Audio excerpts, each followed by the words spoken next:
Hi. It's time to talk about my favorite things from September. As usual, we're going to start with books. The first book that I have here is The Mandalorian Season 2 Part 1, which is literally just a comic book adaptation of the TV show. It's exactly the same, but I love it. I would like all of these. I read the first two last year, I think, maybe a year and a half ago, and they were delightful. I love The Mandalorian. It's probably like my favorite TV show, to be honest. It is just so comforting to me, and this is just another way for me to take comfort in my favorite characters. So I love the artwork, and it's got a lot of the humor that the show has. It obviously skips over some small pieces of the show so that they can fit in the comic, but it has mostly everything that's in the show in the comic, and it's just another way to enjoy The Mandalorian, and I love it. The next book that I have here is Yumi and the Nightmare Painter by Brandon Sanderson. This is his third secret project book, I believe. Tress of the Emerald Sea is still my favorite of his secret project books, but this was really good. I really enjoyed it. And also, can we just take a second to admire this cover and the artwork on the inside? It's also my tabs. I used metallic tabs, and I think the colors really match this cover, and it's just gorgeous overall. This is just so nice to look at. But anyway, so Yumi and the Nightmare Painter is about two different people, Yumi and Painter, who are from different worlds. And Yumi is from a world that is incredibly religious, and she was chosen as a baby as this saint, essentially, to talk to the spirits of their world and grant prayers and wishes for people. And she does not have a life of her own at all. She has never done anything for herself or been alone, basically, her entire life. And she is just, her whole life is just devoted to this religion. And it also follows Painter, who is a nightmare painter. So basically in his world, nightmares manifest physically, and it's his job to banish them and get rid of them. And you have to basically paint what you see in them in order to weaken them. And one day, Painter wakes up in Yumi's world, in Yumi's body, and Yumi is still there and can see Painter. When she sees him, she sees him as himself, but everybody else sees him as Yumi. And nobody can see or hear Yumi. And then the first time they fall asleep, they both wake up in Painter's world. And nobody can see or hear Painter except for Yumi. Although Yumi is not in Painter's body. Yumi still looks like herself to everybody. And every single time they fall asleep, they swap back to the other person's world. And they are trying to figure out what is going on and how to get back to their own worlds and their own bodies and have it stay like that. It's a very quiet story. I really enjoyed the writing, and I really liked the relationship that grew between Yumi and Painter. Overall, it was mostly it was a very calming story. There was excitement and suspense and action towards the end that had to do with, figuring out what was going on and things with the nightmares. But overall, it was just a very quiet and calm story that was also funny. I laughed out loud quite a bit actually reading this. It was just really nice. It was just a really nice book. I really enjoyed this. I don't think I watched any new or memorable movies in September, but I did watch some good TV shows. So the first one I'm going to talk about is RuPaul's Drag Race. It's RuPaul's Drag Race All-Stars 9. In last month's video, I said, if you're going to watch any season of RuPaul's Drag Race, please let it be All-Stars 7. It could also be All-Stars 9. All-Stars 9 follows the same format that All-Stars 7 did, so nobody got kicked off, so you got to see your favorite queens, if your favorite queens are in this season, obviously, but you got to see some fantastic queens the entire season. You didn't have to worry about them getting kicked off and only being able to see them for a couple episodes. And because people weren't kicked off, there was that stress and drama factor that was taken away from the show because the queens themselves are not stressed about the possibility of going home. And they were playing for charity. So that was another, I feel like it did stress them out a little bit and add a little bit of drama because they all really wanted to win money for their charity.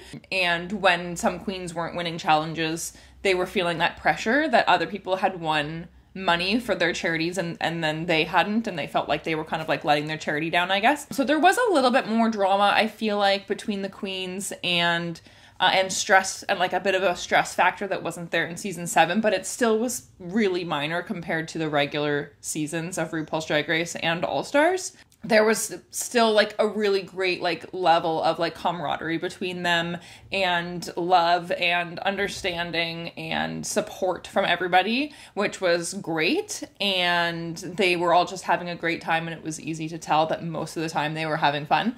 So it was a really good season to watch as well. Okay, so the next TV show that I'm going to talk about is also RuPaul's Drag Race.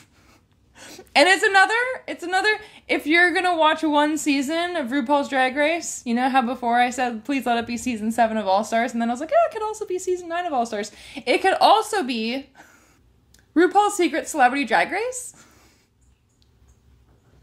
Skip season 1. Just skip right past that. Go right to season 2. It's amazing. Season 1 and season 2 are completely different. Season 1 is not at all what I was expecting as Secret Celebrity Drag Race. Season 2 is what I thought it was going to be. It's kind of like The Masked Singer, except with drag queens instead of singing. So it starts off with 9 celebrities who keep their identities a secret. And I think there were 5 men and 4 women, I believe. It was like as half and half as you can go in with 9 people. And they each do their own individual, super elaborate lip sync and dance performance with like background dancers and like props and lights and amazing. And one celebrity gets eliminated each week, and they reveal who they are as they get eliminated. If you want to watch a drag show on TV that is hosted by RuPaul that has zero drama and just focuses on the performances, then this is what you need to watch. It just literally focuses on the performances, obviously in the makeup and the outfits. But there's little tiny clips of the celebrities learning the dances and talking to their drag queen mentors. There are 3 drag queens from previous seasons who are on the entire season to help them. But there's just little clips of this happening, and it just shows like from here back of the celebrities, so you still can't see who they are, and mostly just like the back of them as they're learning the dances. They're very small. You get like 3 minutes, maybe less, of each celebrity. And then it's just their performances. And their performances are amazing. Like amazing. They put so much work into it. They all very clearly tried so hard. They were incredible. It was so entertaining and so fun to watch. And it was also just incredibly like uplifting and heartwarming, because these celebrities who have never done this before talk about how like much of an incredible experience this is for them, and how they like have never had such an amazing time doing something before. And they express like so profoundly how it changed their lives and their outlook on things. And it's so, I don't know, even though like I'm not a drag queen, I feel like it's very validating, like not for me, but like for the drag world, to have these big names who have never done this before, especially the men, dress up to look like a woman with makeup and dresses and do sexy dances and say how much they enjoyed it, was amazing. I highly, highly recommend season 2 of RuPaul's Secret Celebrity Drag Race. And again, even if you have not watched any episode of RuPaul's Drag Race, you could watch this and have so much fun with it. Especially if you're not a huge fan of like the behind the scenes parts of these shows or the drama or anything like that, and you just want to watch amazing performances. Season 2 of RuPaul's Secret Celebrity Drag Race. I really hope they continue doing this, because it was fantastic. And I knew who 3 of the people were, 3 of the celebrities, like right off, like immediately I knew who they were. So I'm pretty proud of myself for that. Another favorite I'm going to talk about is, I guess, an experience. I've never talked about an experience before, but I got to go to RuPaul's Drag Race All Stars Live in September, and it was the best night of my life. It was amazing. Oh my goodness. It was so good. It was so good. So it was the cast of All Stars 9 minus Nina West. I don't know why Nina West wasn't in it. It did make me a little sad. I really like Nina West, but that's okay. She obviously had other more important things that she needed to be doing, and that's fine. But the rest of the cast of All Stars 9 was in it, and so I was in the same room as some of my favorite queens. I was in the same room as Vanjie. Like, I feel so lame, like, still being so excited about it, but it was amazing. So I was not as far back as the stadium goes. I was like, I was a pretty good distance away from the stage, but I could still see the stage and the people on it well enough that I didn't watch the big screens. I think I watched them twice, very, very briefly. I could still see who they were. Like, I knew who was on stage when they came on stage. And so I watched them be sort of little. I think it was a really good experience to be able to just watch them on the stage, even though I was kind of far away. Like, I could still see them well enough that it was still amazing for me. So that's pretty cool. And I was, like, smack dab in the middle. So there was no, like, weird angles. But anyway, so I had no idea what to expect. I had never been to a live RuPaul's Drag Race show before. And I've only been to one local drag show before. So I had no idea what to expect from it. So what they did essentially was they had little, like, dances and performances that were inspired by different challenges from their All-Star season that they were in. And so they had, like, the big screen above the stage that would show clips of some of the challenges happening, and then queens would come on with a new dance or performance that kind of related to that challenge. And it was really cool. Each of them had their own individual dance/song that they did when they came on. And then when they were done doing their one individual performance, they walked around the audience and interacted with the audience, which was incredible and amazing and so funny. They had like a quick drag contest where they picked 3 people from the crowd to go up and do like a dollar store drag and lip sync, which was really fun. And then they had a few dances that they did together, and with like just like 2 queens together and another 2 queens together. They had one at the end where everybody danced together. They had an intermission, so there was time to like, you know, go buy merch or whatever. It was just incredible. It was like 2.5 hours. It was so much fun. I almost cried multiple times just because I was having such a good time and I could not believe that I was there. Like, I never in a million years thought that I would get to see like drag queens from RuPaul's Drag Race in person in real life. And I did. And it was amazing. And they all did such a good job. Like, everybody, like the backup dancers and the crew and the people who did the lights and the effects and the music, like everything. It was all so good. It was obviously an effort of a whole bunch of people, and they all did an incredible job. They're all so talented, and it was so much fun. So much fun. Pretty much anytime anything horrible happens to me, I'm just gonna be like, well, at least I got to go to RuPaul's Drag Race All-Stars Live. At least I have that going for me. And the next thing I'm going to talk about is another thing I haven't talked about before either. And I promise this isn't sponsored. That would be cool if it was, but it's not. This is all me. And that's for an app. And it's called Finch. Some of you may have heard of it because it's apparently incredibly popular. But I have been using Finch for almost 3 years now. And I love it so much. I love it so, so much. But in September, I got a bunch of friends on Finch, which I didn't even know you could do until I found out that my sister had Finch at the end of August. And so we became friends on it. And then my friend who I was telling about Finch got it, and so we became friends on that. And then I convinced a bunch of my friends to get it, and so I'm friends with a whole bunch of people on it now, and it's been so much more fun than it was before. But anyway, it's a self-care app.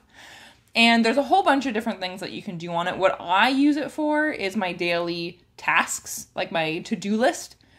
That's like the main thing that is on it, but a lot of the tasks that you can choose to do in your to-do list also mental health and self-care. So there's like breathing exercises and mindfulness things and a whole bunch of stuff like that. And you can add those exercises to your to-do list.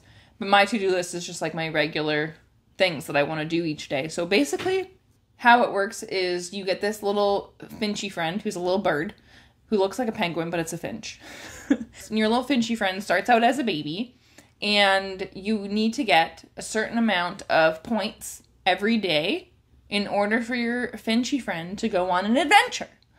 And you get points for doing breathing exercises and mindfulness exercises and adding things to your to-do list and crossing things off of your to-do list and sending good vibes to your friends and checking in on your friends and stuff like that, reflecting on your day.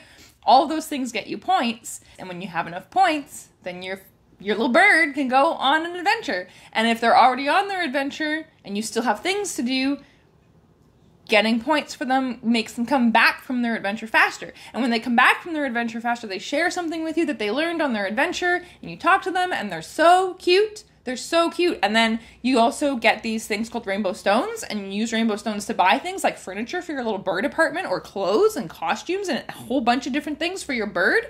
And you can like buy clothes or furniture for your bird friends and send them to your friends. It makes me so happy. I had a 60-day streak of using Finch semi-recently, and then I lost it by not doing it for one day. But now I'm back up to like a 50-something day streak, so I've been using him every day and using it to make sure I get the things done that I want to do that day. Or things that I don't want to do but know that I should do. And I do them so that Douglas can get enough points to go on his adventure. So it's a really good app. I just use the free version. There's a free version or like a premium version. You can just do more things in the premium version. You have access to a few more self-care exercises, I believe, and then you also get access to way more cool clothes and furniture, which is sad because I love the clothes and furniture. But what you can also do, if you can't afford the premium, is what you can do is you can enter a lottery every month to have a guardian, is what it's called. And that's when people donate to Finch. And when people win the lottery, the people who have donated now are paying for the people who won the lottery to get a month's free of premium Finch. And I was one of the lottery winners for October, so I currently have Finch Premium this month, so I get access to all the cool stuff. And it's fantastic. And there's different challenges, and they're all themed every month and everything. And it's all like Halloween-y right now because it's October, and so there's like a whole bunch of really fun Halloween costumes that you can get for your little birds. And your bird, I said at the beginning, I forgot to mention this, starts off as a baby, and like the more they go on their adventures and stuff, they grow up. So they go from a baby to a toddler, and then to a child, and then a teenager, I think. I can't remember. My bird has been an adult for so long. But anyway, it's so much fun. It's so cute. And if you feel like you need help with doing like to-do lists or anything like that, then you should check out Finch, because even if you can't afford it, the free version is still really good. And it doesn't have ads or anything. You just don't have access to as many things. But you still have access to so many things. So you should definitely check it out. And it's amazing. And I think that's all I have. So have a good day. Bye. Oh, hey. So I did forget to talk about something. So I'm just going to do it as a little voiceover here. And that is my favorite thing on YouTube, which is Lofi Girl's new Study With Me live stream. In case anybody doesn't know, Lofi Girl is just a YouTube channel with like millions of subscribers that posts a whole bunch of different videos with cute little like looping animations with the same characters in them, with just different styles of lo-fi music, which if anyone doesn't know what lo-fi music is just like a calm style of music. It's just very nice background music, and I use it a lot for reading. And they also have multiple 24/7 live streams with different styles of lo-fi music. And their newest one is a Study With Me, which I love so much. One, I really like the style of music that they use, and I love that it has breaks. So it goes for 25 minutes, and then there's a little timer, and then the music gets much quieter, and you get a 5-minute break to check your phone or do whatever else. And then you go back to doing whatever it was that you were using the Study With Me live stream for, which I use it for reading. And the fourth time you come to a break, you get 15 minutes instead of 5 minutes. But the study periods are always 25 minutes long. And I love it. It really helps me stay on track with my reading a lot of the time. Sometimes I don't follow it. But for the most part, it's a lot easier for me to not check my phone until that break comes on. And then I'm able to read a lot more. And I love the Lofi Girl channel. I've been following them since they were called Chilled Cow. And I will put the link to their channel and this specific live stream in the description in case anybody wants to check it out. And okay, now that is all.